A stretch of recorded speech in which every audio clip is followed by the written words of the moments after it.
Now here we have some missing number problems for multiplying multiples of 10 or 100. So first, 7 times what equals 2,800? Well, 7 times 4 is 28, but then because we have two end zeros in the answer to our multiplication, we must need two end zeros in the question. So our missing number is 400.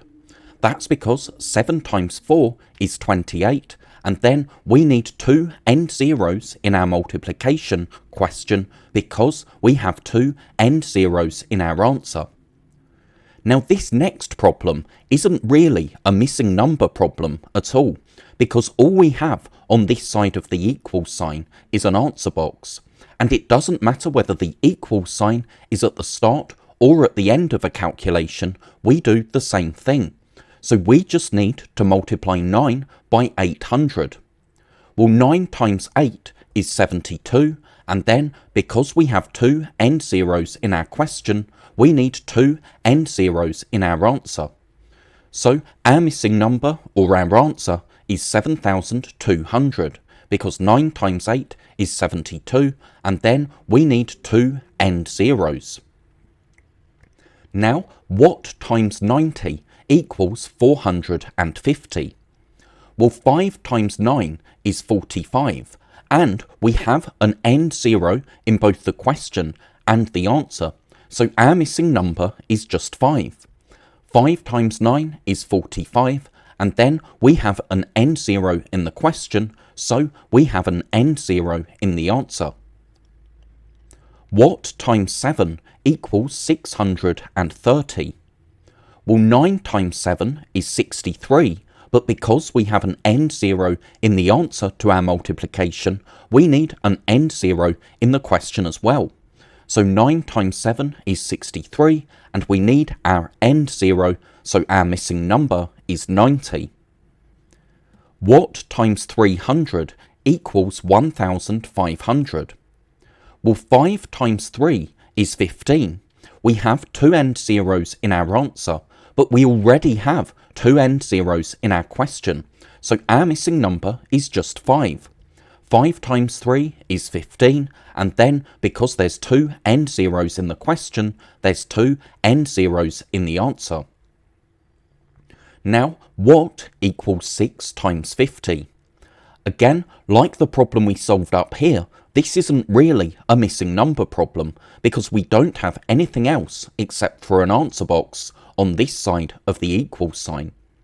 Now 6 times 5 is 30, but because there's an end zero in our multiplication question, we need to write an end zero after the 30.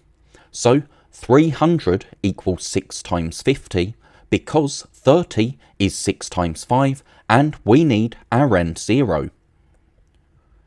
Now 200 times what equals 140,000?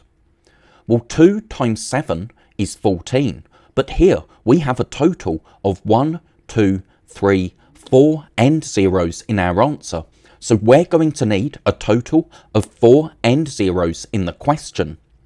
We already have two end zeros here, so we need two more end zeros, so that we have 4 end zeros in both the question and the answer. So 200 times 700 is 140,000 because 2 times 7 is 14, and then we have 4 end zeros in the question, 2 here and 2 here, and that means we have 4 end zeros in the answer. Something times 800 equals 24,000. Well, 3 times 8 is 24, and in our answer we have 3 end zeros. We already have 2 end zeros in our question, so we need just one more end zero. 3 times 8 is 24, so 30 times 800 is 24,000, because then we've got 3 end zeros in both the question and in the answer. 40 times what equals 1,200? Well, 4 times 3 is 12, but in our answer we have 2 end zeros. We already have one end zero in our question, so we need just one more end zero. 4 times 3 is 12, so 40 times 30 is 1200, because then we've got two end zeros in both the question and in the answer. Finally, what times 50 equals 25,000? Well, 5 times 5 is 25, but then we have three end zeros in our answer.